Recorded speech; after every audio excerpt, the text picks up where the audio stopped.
চাচা বাড়ি ঘর তো সাজানো কেন, হেনা কোথায়? আর চাচা বলবে বাবা হেনার তো বিয়ে হয়ে গেছে, তুমি বাস খাও, তুমি গাঞ্জা খেয়ে ঘুরে বেড়াও। সত্য কথা কি জানেন, পুরুষ মানুষ যতদিন টাকা কামাই করতে পারে সবার কাছে প্রিয় থাকে, আর যেই দিন টাকা কামাই বন্ধ হয়ে যায় আপন মানুষগুলো সব পর হয়ে যায়। এজন্য আমি সবাইকে বলবো সময় থাকতে টাকা কামাই করো, হালাল ভাবে অনেক বেশি ব্যবসা করো, চাকরি করো, উদ্যোগ নাও, প্রতিষ্ঠিত হও জীবনে।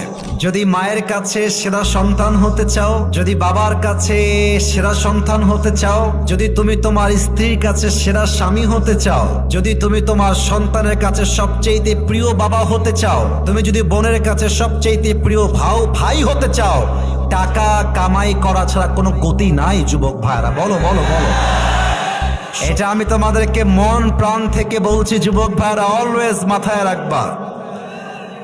जब जेब में पैसा होता है तो पराए भी अपने हो जाते हैं, और जब जेब में पैसा नहीं होता तो अपने भी पराए हो जाते हैं।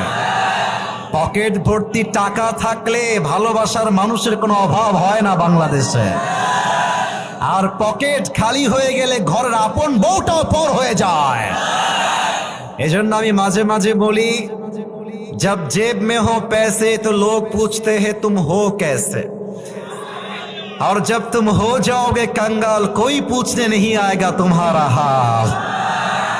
पॉकेट भर्ती टाका बोलबे हाउ आर यू, কেমন আছেন ভাইয়া আপনি, আর যখন পকেট খালি বলবে হু আর ইউ, তুমি কে, তোমাকে তো চিনতে পারছি না ভাই আমি। এই পুরো দেশটাই হচ্ছে টাকার খেলা। এই টাকার জন্য হাজার হাজার যুবক তার পছন্দের মেয়েকে বাংলাদেশে বিয়ে করতে পারে না, এবং এই টাকার জন্য আমি মেয়েদেরকে অসম্মান করে কথা বলছি না, সব মেয়েকে আমি আসিফ এক পাল্লায় মাপি না। অনেক মেয়ে টাকা দেখলে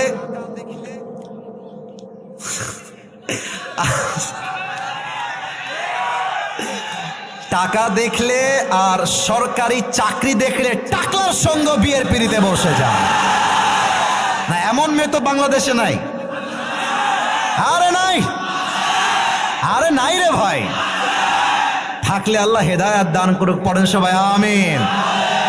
এজন্য আমি বলি, পকেট শূন্য থাকা অবস্থায় যে আমাকে হালাল ভাবে বিয়ে করতে চাইবে সে তো আমার ভালোবাসা পাওয়ার যোগ্যতা রাখে, আর যে আমাকে প্রতিষ্ঠিত হওয়ার পরে চাইবে বুঝতে হবে সে আমাকে ভালোবাসে নাই, সে আমার অবস্থানকে ভালোবেসেছে।